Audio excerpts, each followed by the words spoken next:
नमस्कार दोस्तों, मैं अमरिंदर सिंह आप लोगों का आपके अपने यूट्यूब चैनल मैथ्स मैच्योर पे स्वागत करता हूं। आइए विभाज्यता डिविजिबिलिटी से संबंधित प्रश्न देखेंगे हम लोग। पिछले दो क्लास में पहला क्लास हम लोगों ने देखा, उसमें विभाज्यता के रूल्स क्या हैं, नियम क्या हैं, और जो दूसरा क्लास था उसमें हम लोगों ने कुछ प्रश्नों को भी देखा और कितनी सुगमता से, कितनी आसानी से, कितना कम से कम समय में हम लोग प्रश्न बनाने के लिए सक्षम हो गए हैं और चीज़ों को सही सही पहचानने में सक्षम हो गए हैं। तो आइए प्रश्न की शुरुआत करते हैं। पहला प्रश्न आपके स्क्रीन पर है।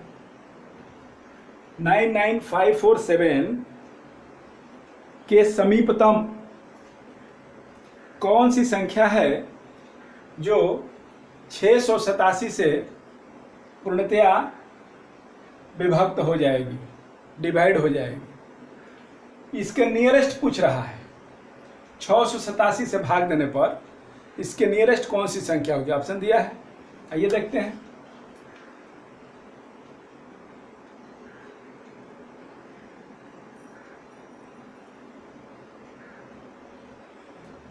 सिक्स 87 से भाग करेंगे, दो मर्त में नहीं जाएगा, नहीं तो यहाँ 12 हो जाएगा। 1200 हो जाएगा, लेकिन 995 ही है, एक मर्त में जाएगा। 687 हुआ,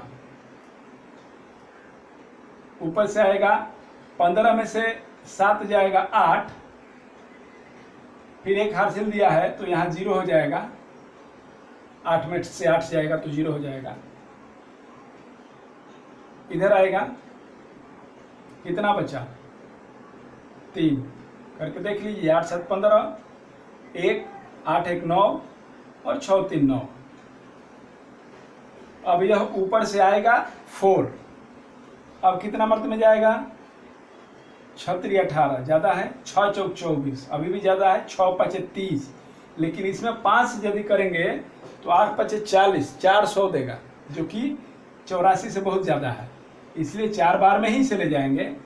4 बार जब में ले जाएंगे तो 7 चौक 28, और यह होगा 8 चौका 32, 32 और 2 34, 7 चौका 28, हाथ में लगा 2 हासिल, 8 चौका 32, 2 34, फिर 6 चौक 24, 24 और 3 27। इसको घटाइए, 14 में से 8 जाएगा 6 होगा, और यह एक हासिल लिया तो 7 में से 4 जाएगा 3 होगा, फिर यह एक हासिल लेगा, 0 है तो यह 10 बन जाएगा, तो 10 में से 7 जाएगा तो 3 होगा, और यह एक हासिल दिया है तो 3 का 2 बन जाएगा, तो यहाँ कुछ भी नहीं बचेगा। अब ऊपर से आएगा 7। अब देख रहे हैं कि यहाँ पे 5 मर्त में हम लोग ले गए तो 8 5 40, 400 हुआ था, जो कि नहीं जाने वाला है। तो इसको फिर हम लोग 4 बार में ही ले जाएंगे। 4 बार में पिछले बार भी ले गए थे और 4 बार में हम लोग इस बार भी ले जाएंगे। तो 4 बार में ले जाएंगे तो क्या मिलेगा? सेम चीज मिलेगा, 2748। ठीक है। अब यहाँ पर 1 बचता है, अब रिमाइंडर बच रहा है 1, और यह हो गया 2, और इसमें कितना बचेगा? 13 में से 7 जाएगा तो कितना बचेगा? 6। यह ठीक है। देखिए 1 नहीं बचेगा, यह 7 हो जाएगा। 7 में से 8 जाता है क्या? यह 17 हो जाएगा, तो यहाँ हो जाएगा 9। ठीक है, यहाँ हो जाएगा 9, और यह एक हासिल चला जाएगा तो यह हो जाएगा 5, तो यहाँ हो जाएगा 1, और यह तो कंप्लीट हो गया। यह 13 में से नहीं जाएगा तो एक हासिल लगा तो यह 6 हो जाएगा। 13 में से 7 जाएगा तो 6 बच जाएगा।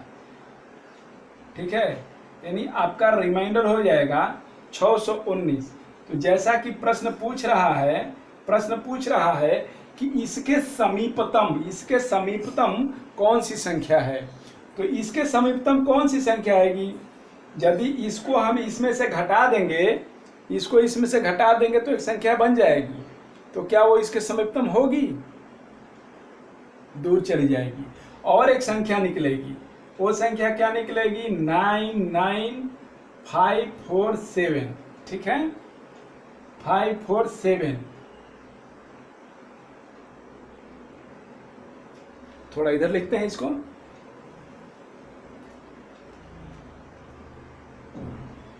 99547।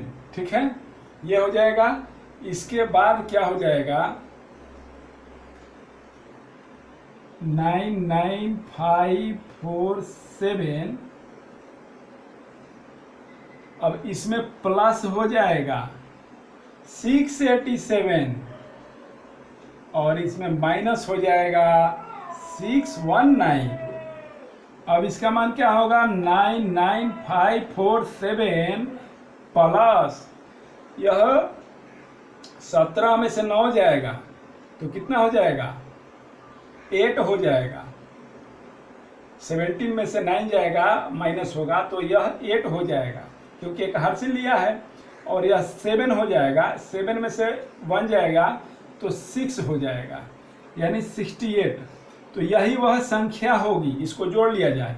8 7 15 के 5 और 6 4 10, 10 1 11 और 5 1 6। और फिर हो जाएगा ये 9 का 9 ही हो जाएगा और ये 9 का 9 ही हो जाएगा।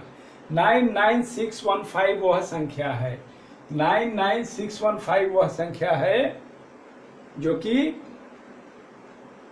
687 से 99547 में भाग देने पर उसके समीपतम होगी। उसके समीपतम होगी। देखिए 68 का ही डिफरेंस है इस संख्या से। नहीं तो यदि इसको लेते तो डिफरेंस बहुत ज़्यादा का हो जाता, 619 का डिफरेंस हो जाता। तो 619 का डिफरेंस तो सही नहीं है ना, वो तो समीपतम नहीं होगा, दूर चला जाएगा। इसी तरह से बहुत सारा हम लोग प्रश्न देखेंगे। आइए अगला प्रश्न देखते हैं। अगला प्रश्न आपकी स्क्रीन पर है। 5 अंकों की बड़ी से बड़ी संख्या कौन सी है जो 99 से पूर्णतया विभक्त है? तो 5 अंकों की बड़ी से बड़ी संख्या कौन सी है? 99 99 9। 5 अंकों की बड़ी से बड़ी संख्या, ठीक है, यही है ना। किसे विभाजित करने के लिए? 99 से पूर्णतया विभक्त है। यह तो संख्या है, लेकिन 99 से पूर्णतया विभक्त होने वाली कौन सी संख्या है जो 5 अंकों की है और वह सबसे बड़ी है? यह तो है। तो क्या यह है? ऑप्शन में है, देखिए क्या विभक्त होगी, देखते हैं। रिमाइंडर क्या बच रहा है? 99 से किए तो ये तो खत्म हो जाएगा, फिर ये दोनों भी खत्म हो जाएगा, बचेगा क्या? 9। रिमाइंडर हमारा 9 बच रहा है, ठीक है। तो हमारा आंसर क्या हो जाएगा? केवल 9 को उसमें से घटा देंगे, केवल 9 को उसमें से घटा देंगे तो वह बड़ी से बड़ी संख्या हो जाएगी। एक रिमाइंडर और आएगा, एक रिमाइंडर और आएगा, क्या आएगा? 90, ठीक है। एक प्लस में रिमाइंडर होता है, एक माइनस में रिमाइंडर होता है। तो एक रिमाइंडर 9 भी है और एक रिमाइंडर 99 भी है। तो क्या हम 90 भी है, क्योंकि 90 में से इसको 99 में से इसको घटाएंगे तो आप तो देखे ही हैं रिमाइंडर थ्योरम, खूब बढ़िया से देखे हम लोग। तो एक रिमाइंडर ए भी है, तो इसको और इसको, ये दोनों को देखना है। तो हम देख रहे हैं कि ना जो रिमाइंडर है उसको घटा देने से ही संख्या कट जाती है पूरी तरह से, तो इसको जोड़ने की जरूरत क्या है? जोड़ेंगे तो लंबा हो जाएगा, और यदि जोड़ेंगे तो उस स्थिति में संख्या 5 अंकों की नहीं रह जाएगी, 5 अंकों की संख्या नहीं रह पाएगी। आप 90 जोड़ के देखिए, आप 2 जोड़ के देखिए, आप 1 जोड़ के देखिए, 6 अंक की संख्या हो जाएगी, ठीक है। तो इसलिए हम लोग इसमें से 9 को माइनस कर देंगे तो हमारी संख्या क्या हो जाएगी? हमारी संख्या हो जाएगी ये, जो कि 99 से पूरी तरह से विभाजित हो। इसे भी भाग दे सकते हैं, लेकिन ये तो आसान था, इसलिए जहाँ ज़रूरत होगा हम लोग अपना हाँ सही शॉर्टकट चलेंगे। तो ये हमारा आंसर हो गया सी। अगला प्रश्न देखते हैं। आइए, आपके स्क्रीन पर प्रश्न है, बहुत ही इंपॉर्टेंट प्रश्न है। हाँ, उसी से रिलेटेड है, उसी तरह का है, फिर भी हम देखेंगे। 5 अंकों की छोटी से छोटी संख्या कौन सी है जो 476 से पूर्णतः विभक्त हो जाए? 476 से पूर्णतः विभक्त हो जाए। 5 अंकों की छोटी से छोटी संख्या 1 2 3 4 5। 5 अंकों की छोटी से छोटी संख्या जो 476 से पूर्णतः विभक्त हो जाए, यानी रिमाइंडर 0 आ जाए। क्या करें? रिमाइंडर 0 आ जाए। ठीक है, तो इससे इसको भाग देंगे। भाग दीजिए इसको इससे। कितना मर्त में जा रहा है देखिए, भाग देने से 500 नहीं है, 500 से कम है। निश्चित रूप से 2 बार चला जाएगा, तो 2 बार जाएगा तो क्या यहाँ बचता है ये देखेंगे। 2 से गुना करेंगे, 6 दूनी का 12 के 2, 6 दूनी का 12 के 2, और 7 दूनी का 14 1 15, फिर 4 दूनी का 8 है 1 9, 952 आ गया। इसमें से 1000 में से 952 को हटा देना है, तो क्या बचेगा? 48 ओनली, 48 ही बचेगा ना। 1000 में से 952 हटा देंगे तो 48 ही बचेगा। तो यहाँ से यहाँ तक में 48 बचा, और 48 पे कितना शून्य? 1 शून्य। तो अब हमको बचेगा 480। आप लोगों को समझाने के लिए लिख रहे हैं, समझना है, देखना है। इतना लंबा भाग हमेशा छोटा में क्यों करने की जरूरत? तो 480, तो यह तो एक बार में भी नहीं जा रहा है। तो एक बार में यदि जाता है तो यह रिमाइंडर देगा। कितना रिमाइंडर देगा? यह रिमाइंडर 4 दे रहा है, शेष 4 दे रहा है। ठीक है, 480 मान लीजिए हम एक बार इसको ले गए, तो एक बार में तो जा रहा है, लेकिन यह पूरा नहीं कट रहा है, इसमें कुछ बच रहा है। क्या बच रहा है? 4 बच रहा है। 476 और 480 का डिफरेंस 4 है, तो ऊपर में 480 है, तो इसलिए रिमाइंडर हमको 4 बच गया। तो एक रिमाइंडर 4 बचा, तो दूसरा रिमाइंडर क्या बचेगा? इसमें से घटा के एक निगेटिव रिमाइंडर बचेगा 472। एक ये रिमाइंडर भी हमारा बचेगा। ठीक है, तो अब कहने का मतलब रिमाइंडर थ्योरम पढ़ना कितना आसान है, और कौन सा टॉपिक किस चैप्टर में किस तरह से उसको इंटर करते हैं और किस तरह उसको कोरिलेट करते हैं, उसका फायदा अभी हम लोग को समझ में आ रहा है। तो देखिए 472 और 4, यह 2 ही ऐसा चीज है जो हमको आंसर प्रदान करेगा।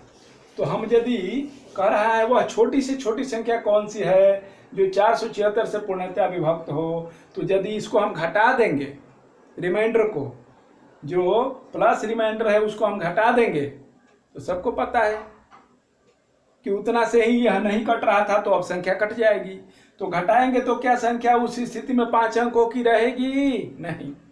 जैसे 99 5 अंकों की जो संख्या थी, तो उसी तरह से इसमें एक घटा भी देंगे तो यह संख्या 4 अंकों की हो जाएगी, और उसमें एक जोड़ भी देते तो हमारी संख्या 5 अंकों की नहीं बल्कि 6 अंकों की हो जाती। तो इसको हम घटा तो नहीं पाएंगे, हाँ इसको जोड़ जरूर पाएंगे।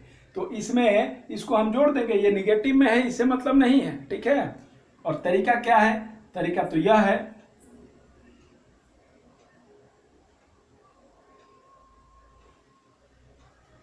यही तरीका है। ठीक है,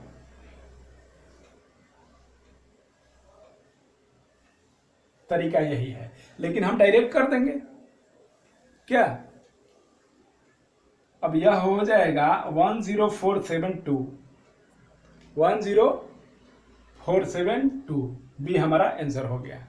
ठीक है, हम डायरेक्ट भी यहाँ जोड़ देते कि इतना से ये संख्या कम हो रहा है, तो इतना जोड़ देंगे तो हमारा वो संख्या कट जाएगा। और यह प्लस है तो यानी कि यह ज़्यादा हो रहा है, तो इसको घटा देंगे रिमाइंडर को, तो हमारी संख्या विभाजित हो जाएगी इस संख्या से 476 से। ठीक है, कमाल का चीज़ है। ऐसे समझ के सोच के बताना है और बनाना है, फिर आप चुटकी में एकदम आंसर लेंगे और डायरेक्ट सही आंसर लेंगे। ठीक है, आगे देखते हैं प्रश्न। आइए, प्रश्न आपके स्क्रीन पर है।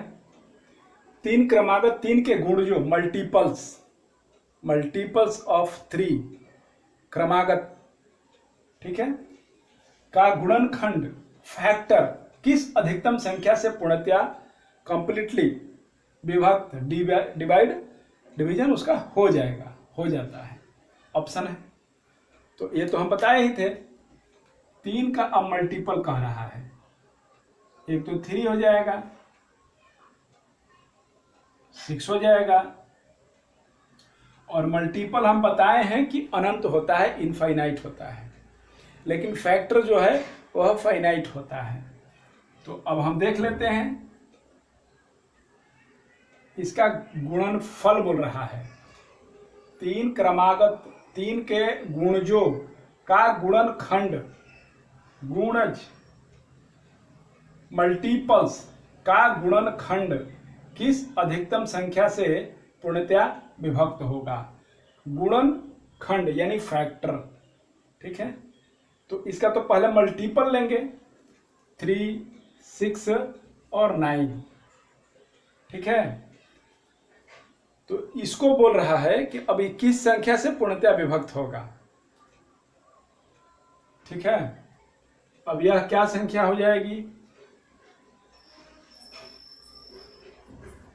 36, 18, 18 5 90, 18 18 से 18 7 26 से 18 7 26 से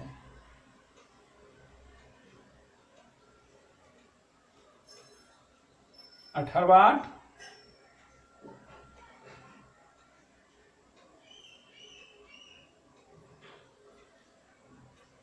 44 से 18 9 62 से 162 162। तो इसका मान हो जाएगा 162। तो अब ऑप्शन हम देखेंगे कि 162 जो है वह किस से कट रहा है भाई।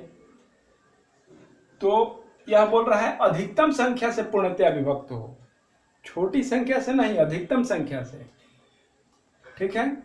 तो 8 से तो कटेगा 2 मर्त में, लेकिन ये क्या अधिकतम है, 162 से भी कटेगा, तो 162 ही होगी अधिकतम संख्या। अधिकतम संख्या 162 ही होगी। यह क्या हो गया, 1 क्या हो गया, 1 क्वोशेंट हुआ, 1 क्यू हुआ, 1 भागफल हुआ, रिमाइंडर नहीं हुआ, ठीक है। यह 1 मर्त में कट गया, ठीक है। 3 क्रमागत 3 के गुण जो यानी मल्टीपल्स का गुणनखंड, इसको मल्टीपल्स का गुणनखंड कीजिए। तो गुणनखंड कीजिएगा तो क्या होगा, एक 3 होगा, एक 3 दूनी का 6 होगा, और एक तीसरी का 9 होगा। अब यह किससे विभाजित होगा, तो इसका पूरा का मान कितना हो जाएगा, 162। तो यह 162 से ही विभाजित होगा, क्योंकि सबसे ज़्यादा बड़ी संख्या वही है। आगे देखते हैं, अधिकतम बोल रहा है। प्रश्न आपके सामने है, 4 का पावर 61, 4 का पावर 62, 4 का पावर 63 और 4 का पावर 64 जोड़ में है। कह रहा है निम्न में से किससे विभक्त होगा। इसे बनाने का सिंपल तरीका है, पहले वाला को कॉमन लेते हैं। हम सबसे पहले ही आप लोगों को बता चुके हैं, ठीक है, कॉमन कैसे लेते हैं और पावर का कॉमन कैसे लेते हैं। इसमें तो 1 बचेगा, इसमें क्या बचेगा, इसमें 4 का पावर 1 बचेगा, ठीक है, और इसमें 4 का पावर 61 बाहर निकल गया, तो 2 बचेगा। तो गुना में पावर को जोड़ते हैं, तो 4 का पावर 61 और 4 का पावर 2, तो 61 प्लस 2 4 का पावर 63 हो गया, प्लस 4 का पावर 3 बचेगा, क्योंकि यह 1 इससे ज़्यादा है। 4 के पावर 3 और प्लस 4 के पावर 61, गुना में पावर को जोड़ते हैं, तो 61 प्लस 3 64 हो गया। आगे देखते हैं, इसका वैल्यू हो जाएगा तितरी का 9 4 है, चर चौका 16 चौका 64, इसका हो जाएगा चर चौका 16 और इसका 4 हो जाएगा और यह हो जाएगा 1। ठीक है, 4 का पावर 61 है ये। अब देखते हैं, तो इसको जोड़िए, 16 चौका 64, 16 5 80 और 5 85, 85 हो गया। अब कह रहा है निम्न में से किसी से विभक्त होगा, तो इसमें देखेंगे 3 से, 10 से, 11 से और 13 से। तो हम इसमें बताए हैं पहले कि यदि 2 में 5 से आप गुना करेंगे या किसी भी सम संख्या में आप 5 से गुना कीजिए तो वह एक 0 प्रदान करता है। 4 में 5 से गुना कीजिए, 5 चौका 20, 4 में 2 से गुना कीजिए, 4 दूनी का 8 होगा। लेकिन 5 में 2 से गुना कीजिएगा तो 5 दूनी का 10। इसी तरह से 5 में किसी सम संख्या से गुना कीजिए तो एक 0 प्रदान करेगा।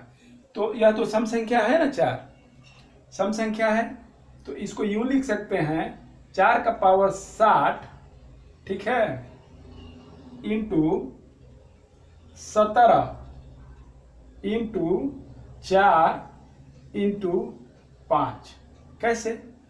4 का पावर 60 और प्लस 1, 4 का पावर 61 हो गया और 17 और 5 85। ठीक है, तो 4 का पावर 60, अब बताने की जरूरत नहीं है कि यह किससे विभाजित होगा, इंटू 17 इंटू 5 का 20। अब क्या यह 10 से विभाजित नहीं होगा? अवश्य में होगा, यह 20 से भी विभाजित हो सकता है और आगे कोई संख्या, लेकिन हमको 10 ही लेना है तो इसलिए हमको ज़्यादा कुछ करने की जरूरत नहीं है। आगे प्रश्न देखते हैं, आगे प्रश्न देखते हैं। 3 का पावर 25 प्लस 3 का पावर 26 प्लस 27 प्लस 28 निम्न में से किससे विभक्त होगा? तो पिछला सवाल जैसे हम लोगों ने देखा उसी तरह से बनाएंगे इसको भी। तो 3 का पावर 25 कॉमन ले लेंगे, यहाँ 1 हो जाएगा, यहाँ 3 का पावर 1 ही हो जाएगा। ठीक है, 25 प्लस 1 26, गुना में पावर को जोड़ते हैं तो कॉमन लिया है तो इसमें इससे गुना होगा, ब्रैकेट हटाएंगे तो प्लस 3 का पावर यहाँ 2 बचेगा, प्लस यहाँ 3 का पावर 3 बचेगा, 25 3 28 हो गया। अब इसका मान कितना हो जाएगा? 3 का 9 27 हो जाएगा, इसका मान 3 का 9 हो जाएगा और यह 3 और यह 1 ही बच जाएगा। तो पूरा मान कितना हो जाएगा? 3 का पावर 25 और यह 9 27, 9 चौका 36 और 4 40 हो जाएगा, 40 हो जाएगा यह। अब कह रहा है कि यह किससे विभक्त होगा?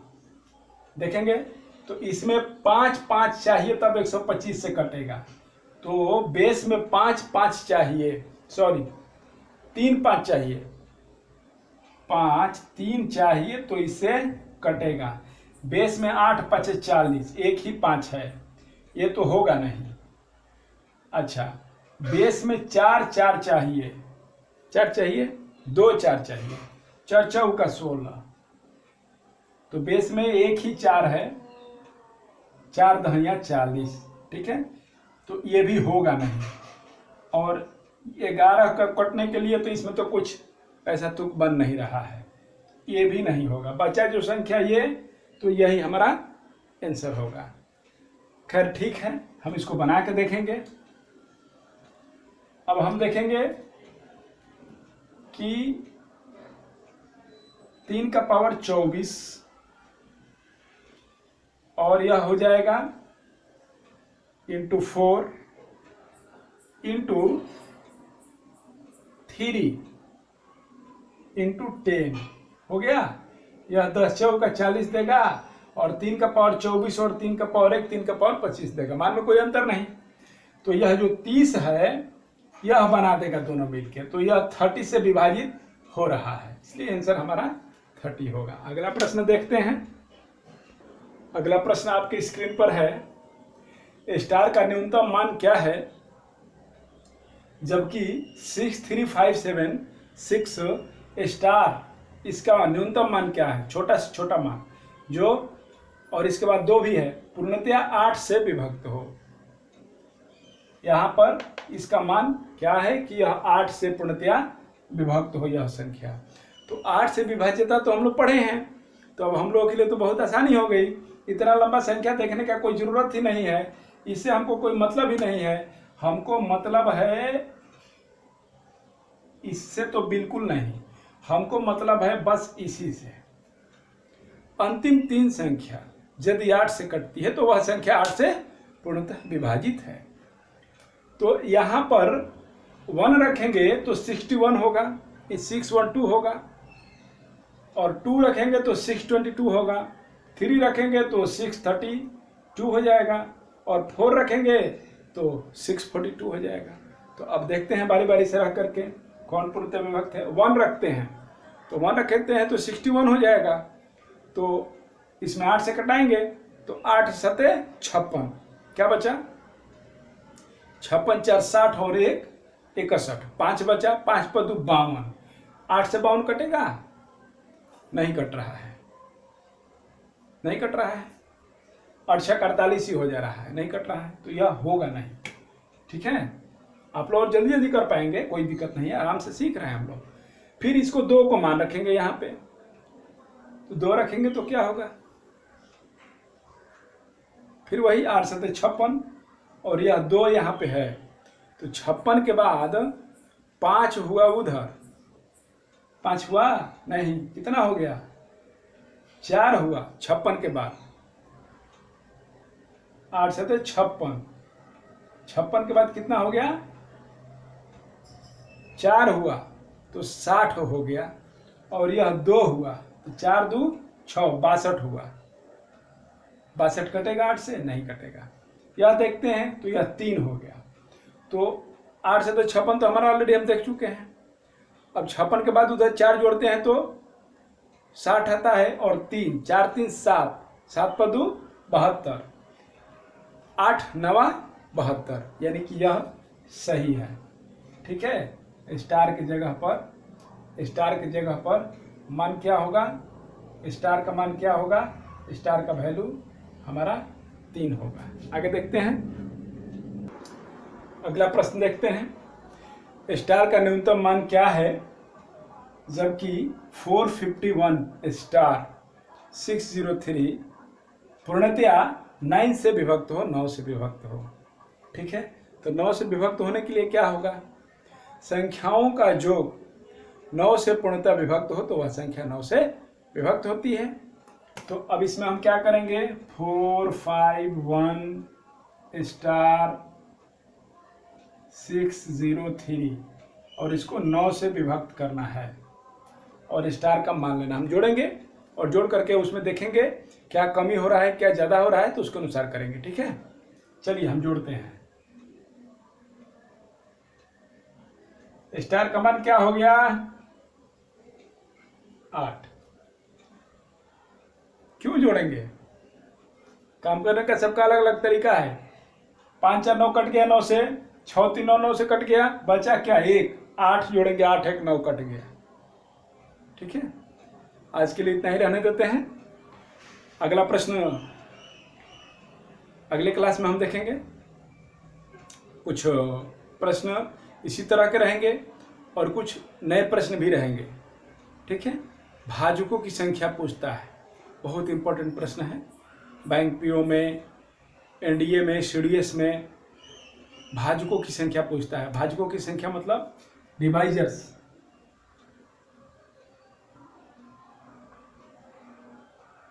इसकी संख्या पूछेगा, भाजकों की संख्या।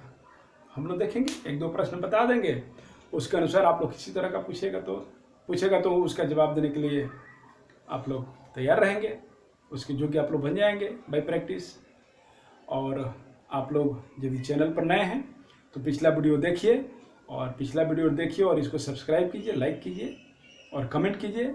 कुछ पढ़ाई में सुधार की गुंजाइश है तो उसको सुधारा जाएगा, और आपके कमेंट करने से ये होगा कि हमको ये जानने का मौका मिलेगा कि हम कैसा पढ़ा रहे हैं और आप लोगों को कैसा लग रहा है। एक जुड़ाव होगा, और सब्सक्राइब करने से ये फ़ायदा होगा कि मेरा सब्सक्राइबर तो बढ़ेगा ही, मेरा तो नाम तो ऊंचा होगा ही।